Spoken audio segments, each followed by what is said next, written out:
پڑے گی بھائی، اولاد ہے، خون ہے، پسینہ ہے، بہت بڑی مددوں کے بعد پیدا ہوئی ہے اولاد، کتنا چاہت ہوگی 80-90 سال کی عمر میں، 90 سال 90 سال کی عمر میں ایک اولاد، وہ بھی خوبصورت، دل کرنا کہ اٹھا لوں، کھلاؤں، کھانے پہ بٹھاؤں، گود پہ سلاؤں، سینے سے لگاؤں، ایسی خوبصورت اولاد تو اللہ نے دی۔ تو ابراہیم علیہ السلام کے دل میں اسماعیل علیہ السلام کی محبت اور چلنے لگی، اور زیادہ ہونے لگی۔ اس کے بعد جب اور زیادہ سیڑھیاں محبت کے چڑھ رہے تھے، اس وقت فرشتوں نے اللہ تعالی سے ایک شکایت کی۔ سنیے گا، فرشتوں نے اللہ تعالی سے شکایت کی کہ وہ باری تعالی، اے اللہ، اے پاکیزہ، رحمان و رحیم، ذرا دیکھیے تو صحیح کہ ابراہیم کی طرف نظر ڈالیے کہ وہ اپنی اولاد کی محبت میں کیسے سیڑھیاں چڑھ رہے ہیں، کیسی جو ہے وہ خوشیوں کے ساتھ بچی کے لاڑ اور پیار میں۔ خدایا تیری محبت سے زیادہ اسماعیل کی محبت ابراہیم کے دل میں آ رہی ہے، اسی لیے ہم نے کہا تھا، کیا فرمایا تھا؟ قالوا اتجعل فيها من يفسد فيها ويسفك الدماء۔ اے باری تعالیٰ، تو ایسے مخلوق کو بنائے گا جو مٹی سے بنے گی اور اس کا نام اشرف المخلوقات رکھے گا اور اس کا لقب انسان رکھے گا، اور وہ انسان کو تو دنیا میں بھیجے گا۔ یفسد فیہا من یفسد ویسفک الدماء، جو جا کر خون بہائیں گے، لڑائیاں لڑیں گے، فساد برپا کریں گے، دشمنیاں عام کریں گے، خون ریزی عام کریں گے، خون کی ندیاں بہائیں گے، ویسفک الدماء، خون بہائیں گے، لڑائیاں لڑیں گے۔ اگر تیرا ذکر کرنا، تیری عبادت کرنا، تجھے یاد کرنا مقصد ہے اس انسان کو پیدا کرنے کا، تو باری تعالیٰ وَنَحْنُ نُسَبِّحُ بِحَمْدِكَ وَنُقَدِّسُ لَكَ، کیا ہم کافی نہیں ہیں؟ کیا ہم بس نہیں ہیں؟ وَنَحْنُ نُسَبِّحُ، کیا ہم کافی نہیں ہیں تیری پاکی بیان کریں؟ وَنُقَدِّسُ لَكَ، تیری بزرگی بیان کریں، تیری بڑائی بیان کریں، تیری عبادت کریں، تیرا ذکر کریں، کیا ہم کافی نہیں ہیں؟ پھر اس کو حضرت انسان کو کیوں بنا رہا ہے؟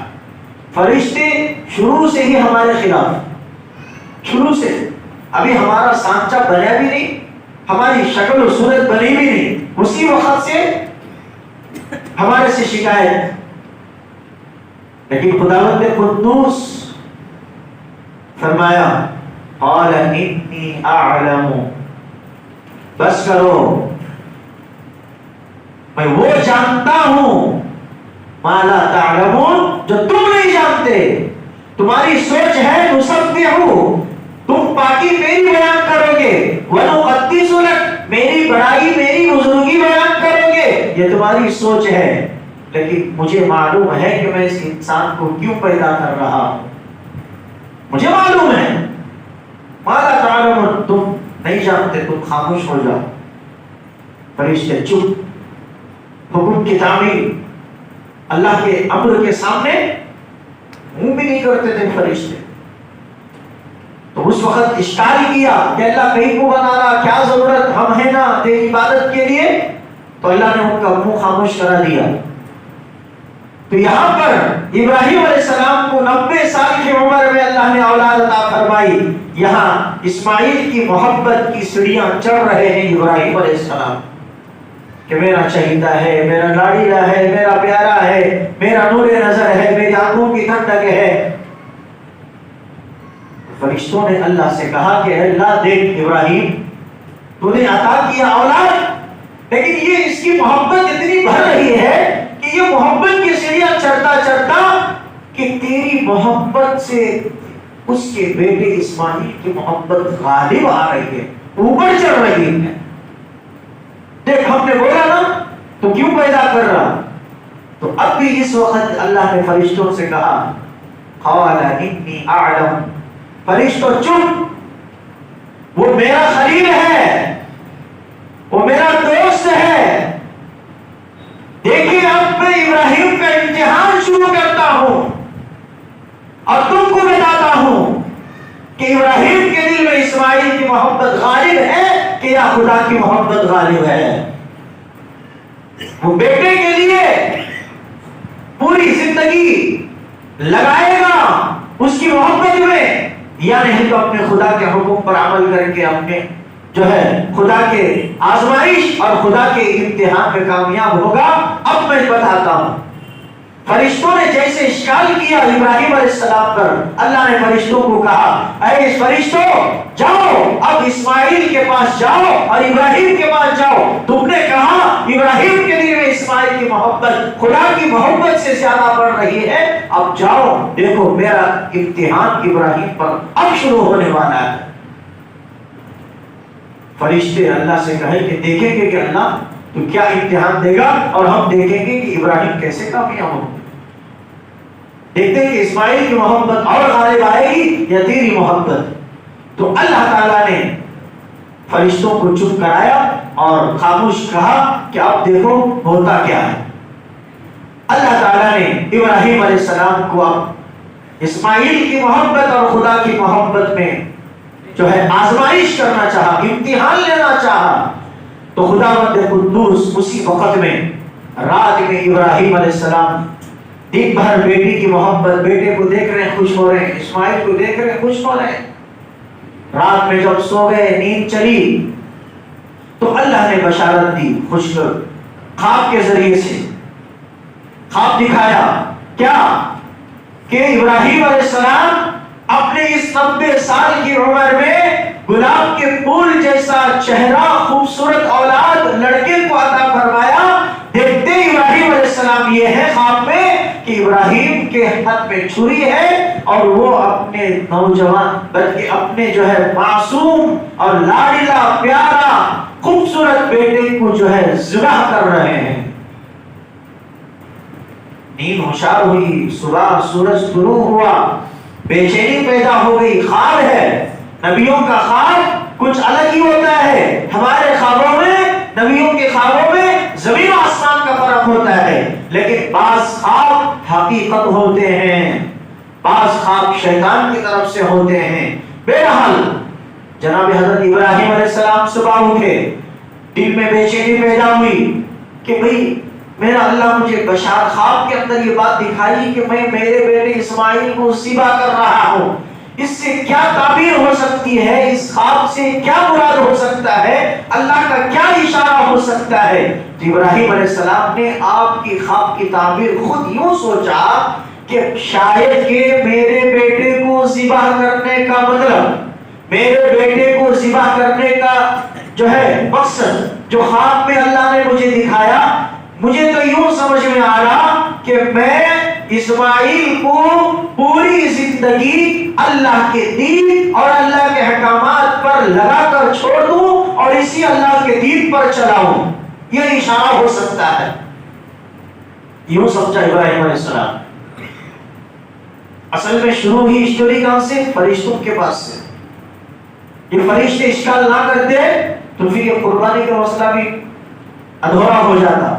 یہ خدا کی عجیب سنت ہے، خدا کی عجیب قدرت ہے۔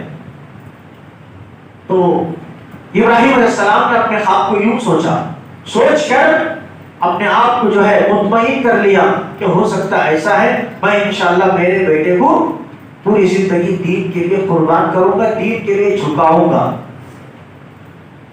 اس دن گزر گیا، پھر دوسرے دن رات کا موقع آیا، رات میں سوئے تو پھر خواب نظر آیا۔ دیکھتے یہ ہیں کہ پھر یہی معاملہ خواب میں، کیا یہی معاملہ خواب میں، اور خواب میں دیکھ رہے دوسرے دن بھی کہ وہ پھر اپنے چہیتے لاڈلے پیارے بیٹے کو لے کر چل رہے ہیں اور ذبح کر رہے ہیں۔ پھر صبح سورج طلوع ہوا، پریشانی ہوئی کہ بھئی ایک دن کا معاملہ تھا، تو میں نے اپنے آپ کو یوں کہہ کر مطمئن کر لیا کہ اس خواب کی تعبیر یہ ہو سکتی کہ شاید کہ اسماعیل کو پوری زندگی کے لیے دین کے راستے پر چلانا، لیکن دوسرے دن بھی یہی خواب مجھے نظر آیا۔ اب مجھے سمجھ میں نہیں آیا۔ اب پھر اس کو بھی پھر یہی لے لیے کہ بچپن ہی سے اسماعیل کو اللہ کے لیے قربان کر دیں، اللہ کے لیے وقف کر دیں، وہ صرف دین ہی کے لیے وقف کرنا ہے۔ پھر یوں سمجھ گئے۔ پھر تیسری رات کا موقع آیا تو پھر رات میں خواب میں دیکھا تو پھر وہی خواب نظر آیا۔ پھر صبح سورج طلوع ہوا تو اب زیادہ ہی کچھ جو ہے فکر پیدا ہوئی اندر کہ بھئی ایک دن کا مسئلہ تھا تو کچھ اور تھا، دوسرے خواب کا مسئلہ تھا تو کچھ اور تھا، 3 دن لگاتار ایک ہی خواب، وہ بھی میں اپنے بیٹے کو ذبح کرنا۔ اب آخر میں سمجھ گئے کہ واقعی میں میرا اللہ میرا امتحان لینا چاہتا ہے کہ ابراہیم کے دل میں کیا بیٹے اسماعیل کی محبت ہے کہ ابراہیم کے دل میں اپنے خدا دوست کی محبت ہے۔ میرا اللہ، میں سمجھ گیا، ہاتھ اٹھائے اللہ سے دعا کی کہ اللہ تیرے خواب کو، تیرے اشارے کو میں نے سمجھ گیا، اب میں آزمائش میں کامیاب ہوں گا، تیرے امتحان میں کامیاب ہوں گا۔ فوراً چلے 4 قدم بڑھ کر بیٹے کے پاس، لاڈ اور پیار سے، محبت سے، آنکھوں میں آنسو ہیں اور دل میں جو ہے ایک شوق ایک اڑ رہا ہے، اور 3 دن کے 3 ایک ہی خوابوں کی جو ہے تعبیر گھوم رہی ہے، پھر رہی ہے، وہی گردش کر رہی ہے۔ گئے بیٹے کے پاس، دیکھوں کہ میرا اللہ کے حکم اور اشارے کو تو پہچان لیا کہ واقعی میں میرا اللہ میرے بیٹے کی قربانی مانگ رہا ہے، یہ کوئی اور نہیں میرا رب مانگ رہا ہے، جس رب نے مجھے 90 سال 80 سال کی عمر میں، بڑھاپے کی عمر میں مجھے اس اولاد کی نعمت سے عطا فرمایا، چہیتی لاڈلی خوبصورت اولاد اللہ نے مجھے نصیب فرمائی، وہی اسماعیل اللہ کی طرف سے پسندیدہ تھا۔ اللہ نے نام خود پسند کر کے فرمایا، نام اس کا اسماعیل رکھو اور لقب اس کا میں ذبیح اللہ بناؤں گا، اور قیامت کی صبح تک بھی اس ذبیح کے نام پر جو جانور قربان ہوگا اس کے لیے اس ذبیح کے برابر ثواب عطا فرمائے گا۔ ابراہیم علیہ السلام بیٹے کے پاس گئے، جا کر چپکے سے کہنے لگے، بیٹا اتنی آرام فی المنام، میں ایک بات پوچھنا چاہتا ہوں، کیا آپ میرے بات کے سوال کا جواب دو گے؟ اسماعیل علیہ السلام نے کہا کہ ابو کیوں نہ پوچھئے، آپ ابو ہیں، آپ پوچھئے۔ بہرحال قرآن میں بہت لمبا واقعہ ہے، 23ویں پارے میں سورہ صافات میں بہت لمبا واقعہ ہے، میں صرف ایک بات عرض کرنا چاہتا ہوں۔ بہرحال اسماعیل علیہ السلام سے ابراہیم نے کہا، انی ارا فی المنام، اے بیٹے خواب میں یوں دیکھتا ہوں، انی اذبحک، میں تجھے لٹایا ہوں، گردن کے بل لٹا دیا ہوں، اذبحک، اور میرے ہاتھ میں چھری ہے اور میں چلا رہا ہوں اور تجھے ذبح کیا ہوں۔ یہ اللہ کی طرف سے اشارہ ہے، کیا تو اللہ کے راستے میں ذبح ہونے کے لیے تیار ہے؟ فانظر ماذا ترى، کیا تم اس امر میں کامیاب ہوگے؟ جناب اسماعیل بھی کیا تھے؟ معصوم تھے، بے گناہ تھے، ابراہیم کے لاڈلے تھے، یہ خلیل خدا کے تھے، یہ خلیل ابراہیم کا ہے۔ یہاں پر خدا ابراہیم کے امتحان، ابراہیم یہاں بیٹے اسماعیل کا امتحان، کیا اللہ کی قدرت ہے۔ بیٹے اسماعیل نے کہا، ابو محترم سوال تم مجھ سے کر رہے ہو، حکم خدا کا آیا ہو، فرمان خدا کا آیا ہو، آرڈر اللہ کی طرف سے آیا ہو، نہ اسماعیل کو پوچھنے کا اور اسماعیل کی اجازت پر پرمیشن کی کوئی ضرورت نہیں ہے۔ قال یا ابت افعل ما تؤمر، اے ابو محترم تم مجھے لے چلو، ہم تیار ہوں۔ کیا لیے تیار ہوں؟ کیا واسطے تیار تیار ہوں اللہ کے راستے میں ذبح ہونے کے لیے، اپنی گردن کو کٹانے کے لیے۔ قال یا ابت افعل ما تؤمر، اے ابا محترم پرمیشن کس بات کا، حکم اس کا ہوا ہے تو میں کس کا غلام ہوں؟ تو اے ابو تم جس کے غلام ہیں میں بھی اسی کا غلام ہوں، تم جس کے امتحان میں کامیاب ہونا چاہتے ہو میں بھی اپنی گردن کو کٹا کر کے اس امتحان میں کامیاب ہونا چاہتا ہوں۔ باپ اور بیٹی کے امتحان اب اللہ فرشتوں کو کر رہے ہیں، دیکھ رہے ہیں سبق کیا چل رہا ہے، تم نے کیا کہا، دیکھ اللہ اسماعیل کو دیا، جب سے اسماعیل پیدا ہوا تیری محبت سے اسماعیل کی محبت غالب آ گئی، اب دیکھ کھیل ہوتا کیا ہے۔ اسماعیل علیہ السلام نے فرمایا قال یا ابت افعل ما تؤمر ستجدنی انشاءاللہ من الصابرین۔ اے ابو محترم پدر محترم آپ لے چلیے، انشاءاللہ تمہارا یہ بیٹا صبر کرنے والوں میں سے ہوگا، نہ کہ جلد کر کے میدان سے بھاگنے والوں میں ہوگا۔ جب تک تمہاری چھری میری گردن پر نہیں چلے گی، میری رگیں نہ کٹے گی، اس وقت تک میں بے صبری نہیں بلکہ صبر کے ساتھ رہوں گا۔ چلے بہرحال بہت لمبا واقعہ ہے، ذبح کرنے کے لیے راستے میں جا رہے تھے، شیطان آ رہا، اس کے بعد کیا ہوا کیسا ہوا لے کر لٹا دیے۔ انشاءاللہ عید کے خطبے میں یہ ساری تفصیل ہم بتائیں گے۔ بہرحال دوستو بزرگوں اب وہ پورے امتحان میں کامیاب ہوئے، اسماعیل کو لٹا دیے ذبح کرنے کے لیے، آنکھوں پر پٹی باندھنے کو اسماعیل نے کہا کہ ابا کہیں تمہارا کلیجہ ابھر نہ آئے، میری محبت تمہیں کو ستانے نہ لگے، تم آنکھوں پر پٹی باندھو، اس لیے کہ اولاد کی محبت باپ اور ماں کے سامنے پوری دنیا کی دولت سے زیادہ ہوتی ہے۔ ابو کہیں تمہارے آنکھوں میں میری گردن کی رگیں کٹتی ہوئی دیکھ کر تمہارے ہاتھ سے چھری نکل کر نہ گر جائے، آنکھوں پر پٹی باندھو اور اپنی چھری کو چلاؤ۔ معصوم بچہ اسماعیل اللہ کے راستے میں اللہ کے نام پر اپنی جان کو قربان کرنے کے لیے اور اپنے پدر محترم اپنے ابا کو اللہ کے اس امتحان میں کامیاب کرنے کے لیے تیار ہو گیا اور قربانی کے میدان میں پہنچ گئے اور جا کر وہاں لیٹ گئے اور گردن پر چھری چلنے لگی۔ ابراہیم زور دے رہے ہیں چلانے کے لیے، اللہ نے فرمایا اے فرشتوں کے سردار جبرائیل جاؤ، تم فرشتوں کے سردار ہو، تم فرشتوں کے امیر ہو، جاؤ ان فرشتوں کو بتاؤ جن فرشتوں نے میرے سے شکایت کی کہ ابراہیم کی محبت اسماعیل کی محبت ابراہیم کے دل میں خدا کی محبت پر غالب آ گئی، میری عزت و جلالت کی میرے عرش و کرسی کی قسم کبھی بھی ابراہیم کے دل میں اسماعیل کی محبت خدا کی محبت سے بڑھ کر اور غالب نہیں ہو سکتی۔ جاؤ دیکھو میرا بندہ ابراہیم خلیل اپنے امتحان میں کامیاب ہو رہا ہے، ہو چکا ہے، اب گردن کی رگیں کٹنے والی ہے۔ جبرائیل جاؤ فدیہ لے کر۔ فوراً آسمانوں سے اترتے ہوئے جبرائیل نے فرمایا اللہ اکبر اللہ اکبر، اللہ سب سے بڑا ہے، اللہ سب سے بڑا ہے۔ یہ آواز کانوں میں ابراہیم کے پہنچی، فرمایا کہ کوئی خوشخبری کی آواز آ رہی ہے، کوئی خوشی کی مسرت کی آواز آ رہی ہے۔ فوراً ابراہیم علیہ السلام کی زبان سے بے ساختہ زبان سے نکلا لا الہ الا اللہ اللہ اکبر۔ اسماعیل آنکھ بند کر کے خدا کی آزمائش کو پورے کرنے کے لیے لیٹ گئے تھے۔ اسماعیل بھی سمجھ گئے کہ میرے نام کے بدلے میں ایک فدیہ دمبا یا مینڈا آ چکا ہے وہ ذبح ہونے کے لیے۔ اسماعیل علیہ السلام کے زبان سے بے ساختہ نکلا اللہ اکبر وللہ الحمد۔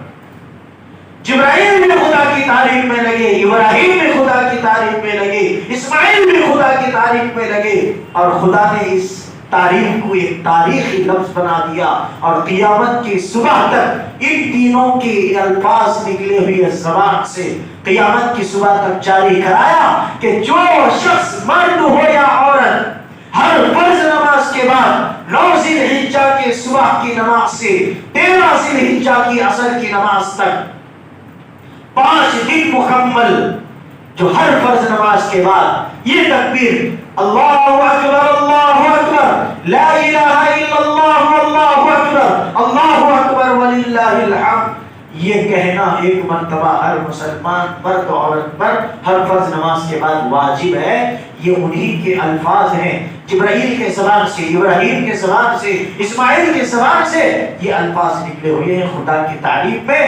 اس لیے کہ یوم عرفہ سے لے کر، یعنی عرفہ کے دن سے لے کر قربانی کے آخری دنوں تک شیطان بڑا ذلیل ہوتا ہے اور شیطان کو بڑا غصہ آتا ہے۔ کیوں؟ عرفات کے دن سے لے کر قربانی کے آخری دنوں تک خداوند قدوس اپنے بندوں کی بخشش کرتا ہے، اپنے بندوں پر بے شمار نعمتوں کو نازل کرتا ہے۔ اور فرمایا اللہ کے پیارے نبی علیہ السلام نے عرفہ کے دن یعنی 9 ذی الحجہ کے دن، اس ایک دن میں خداوند قدوس جتنے لوگوں کو جہنم سے آزاد کرتا ہے دوسرے کسی دنوں میں بھی آزاد نہیں کرتا، نہ رمضان میں نہ کسی میں، اس ایک عرفہ کے دن۔ تو شیطان کو غصہ آتا ہے کہ اللہ اتنے لوگوں کو، میں تو پورا سال بھر محنت کیا، نمازوں کو چھڑایا، روزوں کو چھڑایا، نیکیوں سے چھڑایا، صدقہ خیرات سے چھڑایا، سب کچھ گناہ کرا کر میں نے جہنم میں ڈھکیلا، لیکن اللہ آج کی اس یوم عرفہ کے دن اتنے ہزاروں لاکھوں اربوں ملین لوگوں کو آج مغفرت کر رہا ہے۔ شیطان کو غصہ آئے گا، شیطان کے اس غصے پر اور مسالہ چھڑکنا چاہیے، اور نمک چھڑکنا چاہیے، اور پیٹرول ڈالنا چاہیے۔ کیا؟ نعرے تکبیر، اللہ اکبر، زور کے ساتھ ہر فرض نماز کے بعد اس شوق، اس جذبے کے ساتھ کہ میں اللہ کی بڑائی کر رہا ہوں، اللہ کی اس بڑائی سے شیطان مردود، شیطان ملعون، شیطان لعین کہیں کا کم وقت ہمارے سے نکل کر دور کہیں چلا جائے، یا وہ بھی کلمہ پڑھ کر مسلمان بن جائے۔ یہ تکبیر تشریف جس کو کہتے ہیں۔ تو 9 ذی الحجہ کی صبح سے 13 ذی الحجہ کی آخر عصر کی نماز تک ہر فرض نماز کے بعد مسئلہ یاد رکھیں، ایک مرتبہ پڑھنا واجب ہے۔ کتنی مرتبہ؟ ایک مرتبہ۔ 3 مرتبہ وہ مستحب ہے، پڑھ لیے تو اچھا ہے، نہیں پڑھ لیے تو گناہ نہیں، لیکن ایک پڑھنا واجب ہے۔ بعض مسجدوں میں اس کے بارے میں جھگڑے، امام ایک مرتبہ بول کو خاموش بیٹھ گیا، پیچھے سے بڑے بڑے مفتیاں بیٹھ کو رہتے 10 سال کے ڈگری والے کو آئے رہتے والے بات امام آپ کو کیا بھی نہیں، پہلا کرے گیا کرے گوبرہ اٹھا لے آپ کو امامت کرتا رہتا، اس کو معلوم نہیں رہتا مسئلہ، پورے مفتی صاحب کو معلوم رہتا کہ آج امام صاحب ایک بات بول رہے، تکبیر 3 بار بولنا جی، 50 سال سے ہمارے مسجد میں 3 بار بولنے کو آتے ہیں۔ اب امام صاحب زور سے مسئلہ بتائے، سمجھو نہیں بھائی حدیث میں خالی ایک مرتبہ بولنا واجب ہے، بولتا تمہیں کام آتے نہیں بھائی، بولتا بستر لپٹ کو بغل میں رکھ لے کو چلے جاؤ۔ ہاں یہ تو چلے جائے گا اٹھ کر، تم کہاں جاؤ گے؟ دیکھو تمہارا رستہ اللہ بھی کہیں گے کہ تم بولتا بستر لپٹ کے جہنم میں چل، تب کیا کرو گے؟ ہم تو نکل کر دوسرے مسجد جائیں گے، تم نکل کر کہاں جاؤ گے؟ عالم کو، امام کو مسئلہ بتانے والے کہاں جاؤ گے؟ تو میرے دوستو ایک مرتبہ کہنا واجب ہے۔ اگر امام بھول گیا، سلام پھیرتے ہی تکبیر بولنا امام بھول گیا، تو مقتدی کیا کرنا چاہیے؟ شروع کرنا چاہیے زور سے کہ تکبیر کہنا، تاکہ مقتدی کے بولنے پر امام کو یاد آ جائے، کیونکہ امام کوئی فرشتہ تھوڑی ہے، فرشتہ ہے کیا بھائی؟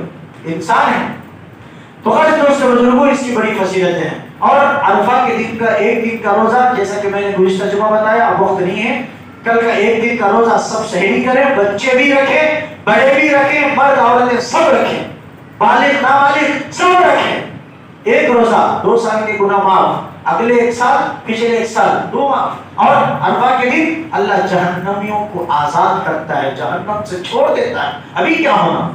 اور ایک خاص دعا ہے، 2 دعائیں ہیں، پورے نبیاں عرفہ کے دن یہ دعا کا اہتمام کرتے تھے۔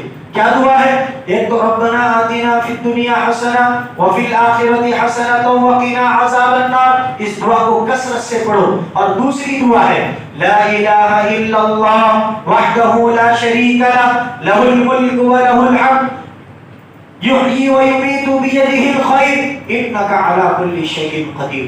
جو چوتھا کلمہ ہے، اس چوتھے کلمے کو زیادہ پڑھو۔ ہر پیغمبر اور ہمارے نبی صلی اللہ علیہ وسلم بھی اور صحابہ بھی یوم عرفہ کے دن خاص کر ان کلمات کو زیادہ پڑھتے تھے، کیونکہ اللہ کی تعریف ہے اس کے اندر، کریں گے انشاءاللہ۔ اور قربانی دینے والے نہ دینے والے سب سن لیں، نہ دینے والے ارادہ کریں قربانی دیں، غریب بھی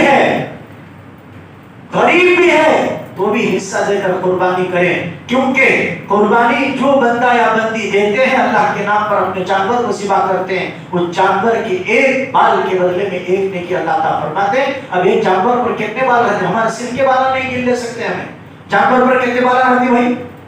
کل قیامت کے دن جو جانور کو ہم اللہ کے راستے میں قربان کیے ہوں گے، یا خاص جانور لا کر یا کسی بڑے جانور میں بیل گائے جو بڑے جانور حلال ہیں اس کے اندر حصہ دے کر اپنے طرف سے، اپنے مرحومین کی طرف سے اپنے واجب قربانی ادا کرتے ہوئے نبی کے نام پر بھی، تو وہ جانور کل قیامت کے دن آ کر ہماری سفارش کرے گا، ضرور سفارش کرے گا۔ تو اس لیے آپ حضرات ارادہ کر لیں، اب ارادہ نہیں کرے ہیں ارادہ کر لیں، اور خاص جانور بکرا یا مینڈا لا رہے ہیں تو لائیے، نئے حصہ ملنا چاہتے ہیں، کئی جگہ پر حصے جو ہے الحمدللہ لینے والے بھی ہیں اور آپ کے گھروں تک گوشت لا کر پہنچانے والے بھی ہیں، آپ لوگ جو ہے